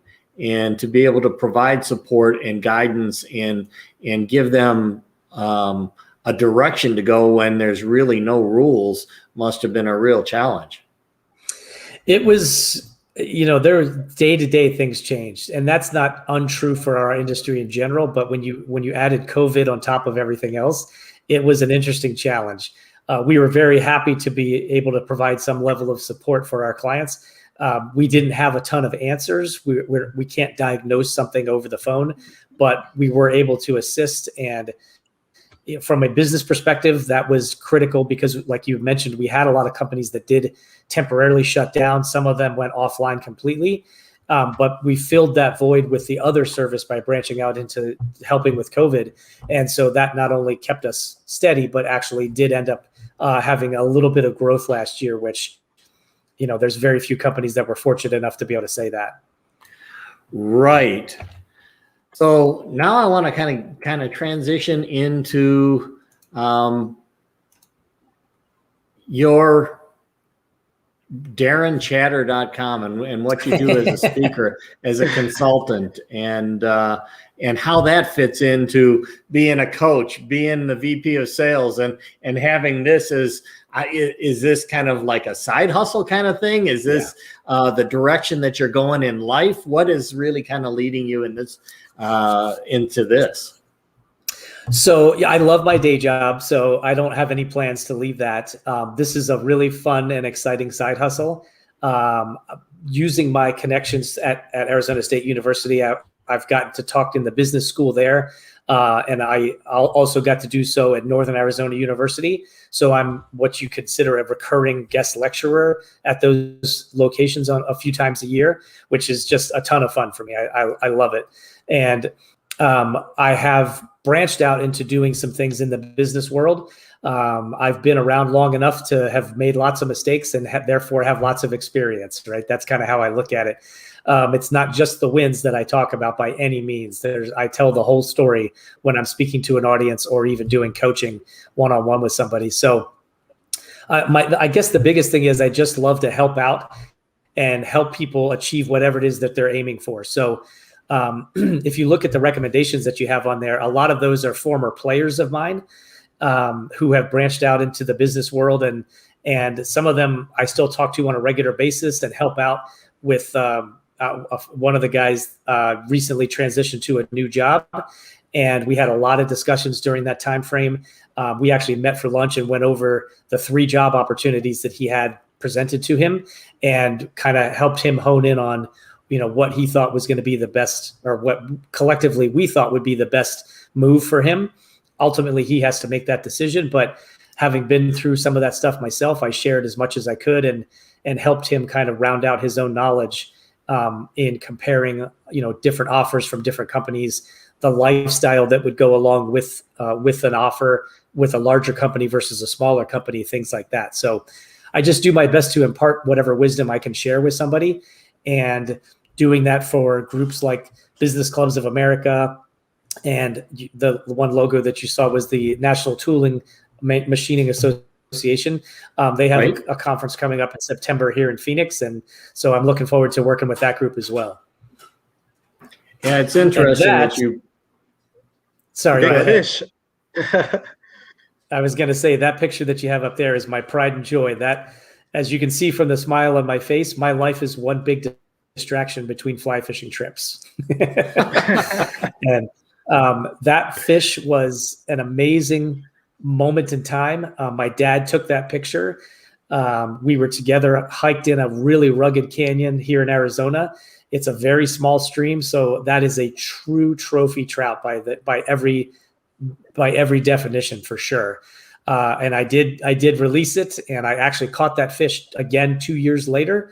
Unfortunately, didn't get to take another picture of it. When my dad went to net it, he hit the fish with the net instead of getting the net under him and broke the line. So I didn't get another picture of him, but we both got a really good look at it. I'm sure it was the same fish. So just something I've done since I was a kid, and spent a lot of time with my dad doing it. And we're actually headed to New Mexico tomorrow to do a 4-day fishing trip right outside of Farmington. Wow, that's fantastic. Awesome. I would like to. Oh, Brian Tracy, talking about fishing. Brian Tracy says, have you ever had an opportunity to fly fish in Idaho? Just recently I did. My dad and I went to the Snake River, and we absolutely got our butts kicked. That was much bigger water than we're used to fishing. And we did a guided trip in Utah on the way to Idaho. And that water was a little bit more familiar to us. I wish we would have booked the guide in Idaho instead. I'm sure we would have gotten a lot more out of that trip. That the Snake River is big water, and it took its toll on us for sure. Cool. Okay. Thank you for that. now that when I saw the picture of the car, I have a question, and something that I would like to ask you, because a lot of what you do, it's very inspiring, and I pretty much love everything that you do, how you coach, how you Thank you. teach people, the inspired life you have, and you like to teach people how to live a better life. This accident right here, why am I still here? How did that change your life and the way you see it?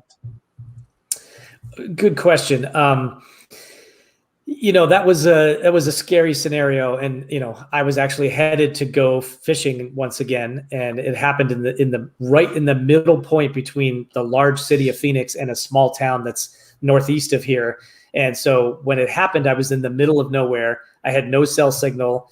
I had to get the traffic that was coming down the hill behind us to stop to have them avoid crashing into the accident site. And eventually, when the car ended up on the tow truck and I went to the tow yard, then I was able to call my dad, who was waiting on me.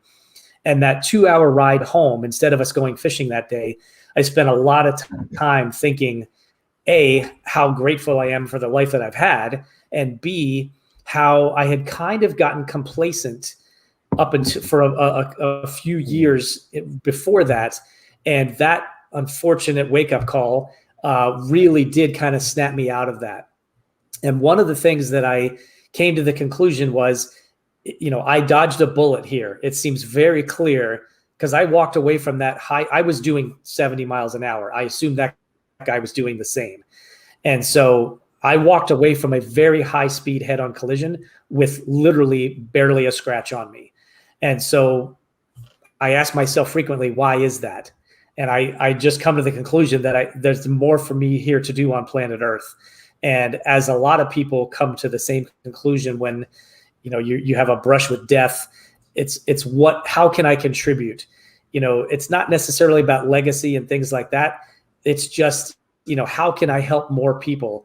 And so I took what I'd love to do as the coach at Arizona State University and expanded that to a much larger audience by doing public speaking. And obviously it's very different in the sense that I'm not spending 4 years with somebody that like I do when I coach the racquetball team. But if I can have some impact and impart some knowledge on someone, that could definitely change their life, even if it's just a microcosm of it. And so that's kind of really that during that ride home, I came to the conclusion that this is something I have to pursue. It's the one thing that I always wanted to and never did. And the fact that I dodged this bullet, I need to take advantage of whatever time I have left. Hopefully it's a lot, but we never know.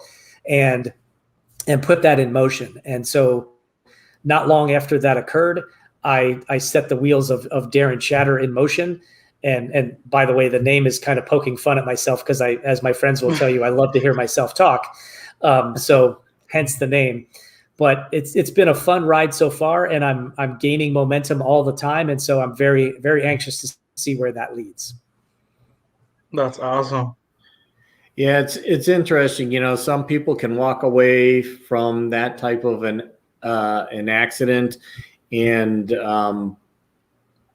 withdraw from society because of what they experienced there, as opposed to looking at it as an opportunity to say, why am I here? Am I living to the reason for me being here on Earth? And what can I do? What can I learn? What can I pass along? And it sounds like this connection with Mothers Against Drunk Driving is really a way that you kind of tie and bring together the experience with an audience. And then from there, you can impact many, many more people. Yeah. The Mothers Against Drunk Driving thing is interesting because it is a court mandated class. So it is the definition of a captive audience, right? They have to be there. But, it's typically the rule of thirds, right? A third of the people are really interested in what you have to say. A third of them are courteous enough to at least listen. And a third of them are mad that they got caught. They don't want to be there. And the sooner this is over, the better. If I can reach 2/3 of that class with my story, and I get choked up every time I talk about the part where my dad shows up at the tow yard and takes a look at my car and he starts to cry. It gets me every time. And so doing it in front of a live audience where they see the emotion on my face, even if it's been hidden behind a mask for the past year, you can hear it in my voice and you can see the emotion.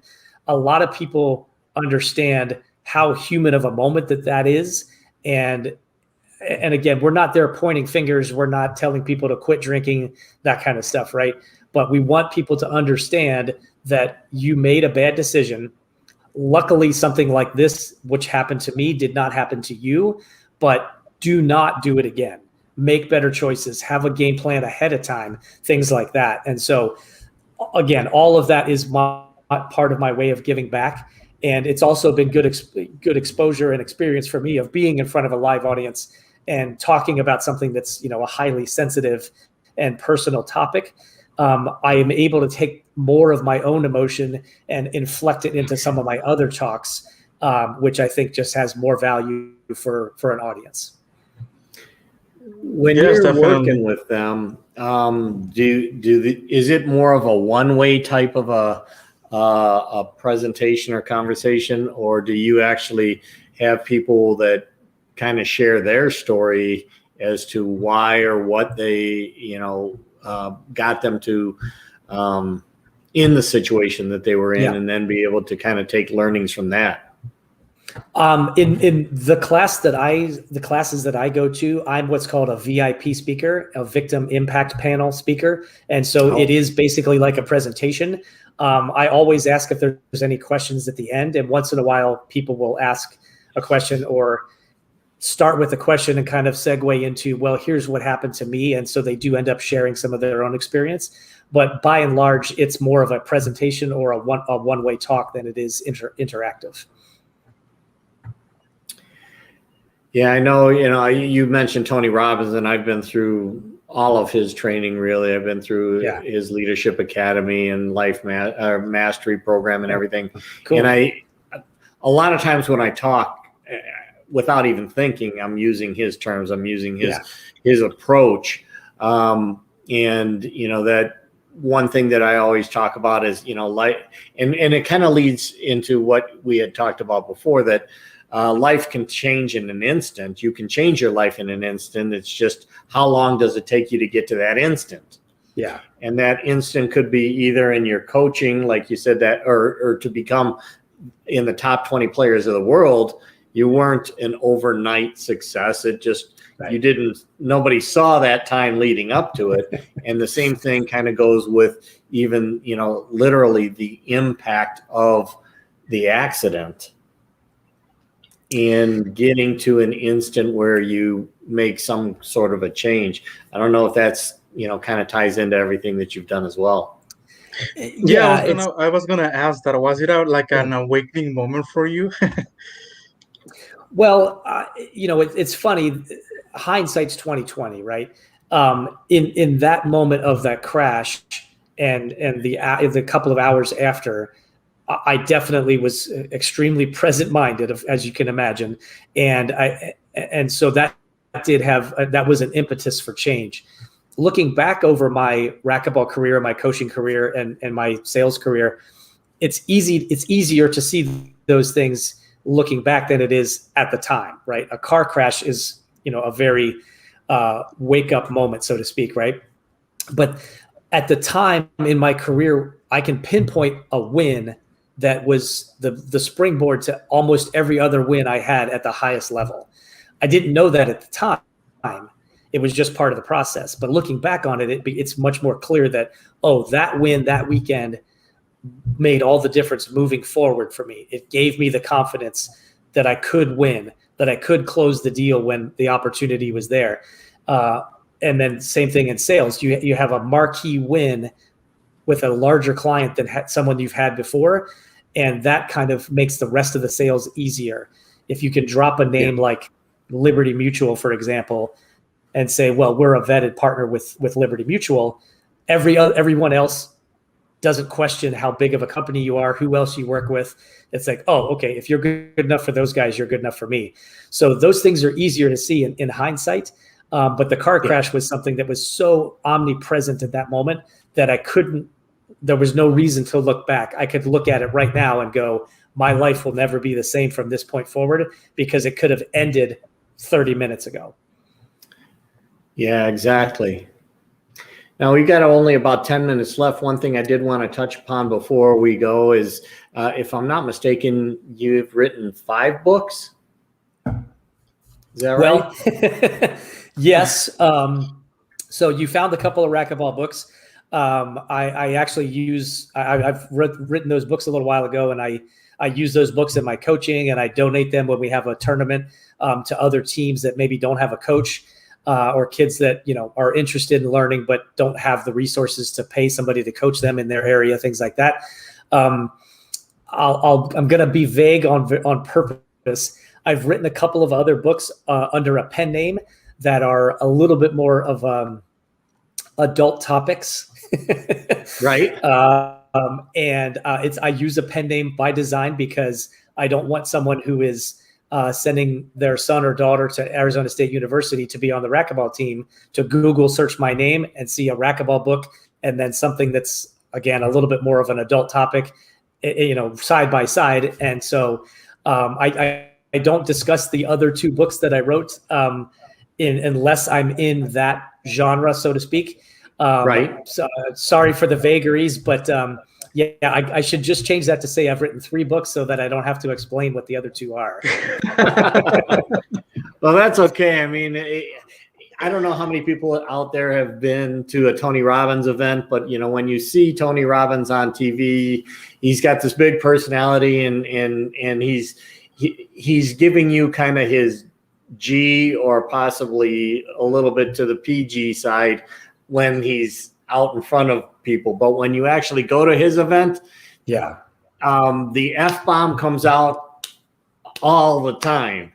And it's just his way of trying to make an impact on people as quickly as possible, and to recognize that, sometimes people are there with 13 and 14-year-old kids that they brought to it, and they may not have expected that. Oftentimes, I think when the Tony Robbins organization sees that the attendees are going to be that, they actually kind of preface them individually and say, hey, this is not necessarily going to be a G-rated presentation, and the topics that come up are definitely not G-rated either.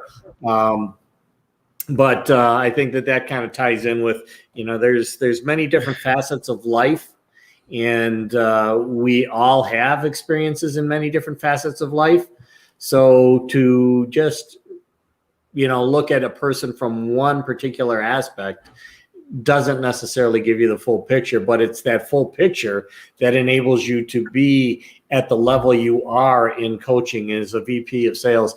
I always say, I'm going to say fuck sometimes when I'm at work. And the reason for being is because whether you use that term or not is up to you. But I can guarantee that a lot of the people that you work with do use that term or are thinking that way. So you don't want to be afraid of the term. You don't want to be afraid of the word. You want to be able to bring that out, because you need to connect, and connection can be in many different ways. Yeah. Yep. Well said. At the end of the show, adult racquetball hints. Yeah, exactly. Buy the book. At the end, buy the book. All of the hints that you need are in the book. So at the end of the show, what we normally do is we go around, each one of us, and be able to kind of give something that's based on positivity, learning, something to leave the audience with on a positive note. And I know this is going to be one of the first times, or the first time, that Fernando's had an opportunity to do this as well. So I'm going to put him on the spot first and have Fernando go, and then I'll go, and then we'll let you wrap it up. And at the end of the show, if you want to stay after we close out, we can have a little conversation afterwards off air as well. But want to just have you give you an opportunity to think of something while Oh, no, it's I fine. I'm good. put Fernanda on the spot? Yeah, put me on the spot. Go ahead. Well, pretty much, I just want to say, as we discussed earlier, I think I gotta do this right. There you go. Sorry, I couldn't to figure it out. to choose, choose your happiness. Um, I think sometimes we gotta be a little bit selfish and choose ourselves first and put ourselves first. So I will encourage you and invite you guys to always choose what makes you happy, so that you can uh, live a happy life and start being more positive, more uh, kind with yourself. Treat yourself with kindness, and start saying that you are great and that you have a great morning. Also, that will be my advice for today. All right, perfect. For me, I think that, today, this is actually only the second time that I've actually done this show, kind of as the host. Brandon and Gavin, who normally do this part of the show, are on the road coming out here to Vegas for a conference that they're going to be at. And I think that, one of the learnings here is that, life offers opportunities to do things that sometimes you never even expected to be a part of your life. And yet when those opportunities arise, you find out that this is really where you maybe should be. And that was kind of the direction as I've gone from, a military officer to a corporate executive, and now to a leadership advocate. And it's really about trying to improve. And in this case, I actually kind of moved toward the legacy, with the legacy being, the way you want to be remembered in life, because your legacy lives on beyond your physical life. So when you're doing things in today's world, when you're given opportunities like this, for me to be able to actually run the show, is to take advantage of those things and to recognize that that's another experience that you have in your toolkit of life that you can draw upon as you're reaching others, and to to expand that that reach that you have, and to recognize that everybody that you come into contact with, you impact in one way, shape, or form. So choose the way that you want to be remembered, and choose the way you want to interact with others. Yeah, that's good. I I like Fernando's as well, for sure. So mine's probably going to seem fairly obvious based on some of the things we talked about today. And that is, live every day like it's your last. And I don't mean wake up thinking that you're going to die today, right? But make sure that you do the things that you should do, that you say, I love you to the people that you should, that you spend time with your family and your friends. Like Fernando said, prioritize yourself, because you never know when your number comes up, right? I mean, I had no idea at 45 years old that I was going to get into a head-on collision with a wrong-way drunk driver. It's not something that you get, that you get a memo about 2 weeks in advance and say, oh, by the way, be ready for this, right? It happened in an instant, and I could have been another sad statistic that went along with the drunk driving stats that occur all the time in the United States. So treat days like they're blessings. Again, prioritize yourself, spend time with the people that you love, make sure that they know that, and just try to live a rich, full life that if you get the opportunity to do an end of life review, you'll be able to look back on it and go, wow, I'm proud of all of these things that I did. I think that would be my final thought to leave everybody with today. Fantastic. Well, I really appreciate you being on the show and everything that you shared with us, and kind of the mission and direction that you're going in terms of helping college kids to grow as a coach, and to as a VP of sales, helping your team to grow in an industry that's actually continuing to grow as well. And then to be able to share your life and your experiences in a way that are empowering to others. I want to let everybody know, again, go out and check out Darrin's website at darrinchatter.com. And we really appreciate you being on the show, Darrin. Thank you very much. My pleasure. Thank you, gentlemen. Fernando, as well. Enjoyed it. Thank you, guys. And thank you guys for tuning in. This has been another episode of Jabba Delight, and we'll catch you up next week, actually. We're not going to have a show tomorrow, Thursday or Friday, since you guys know Brandon and Gavin, which are the hosts of the show, are going to be out this week. But we'll catch you up next week. Thank you for tuning in, and have a wonderful morning. Yes, thank you very much. Take care now. Thanks.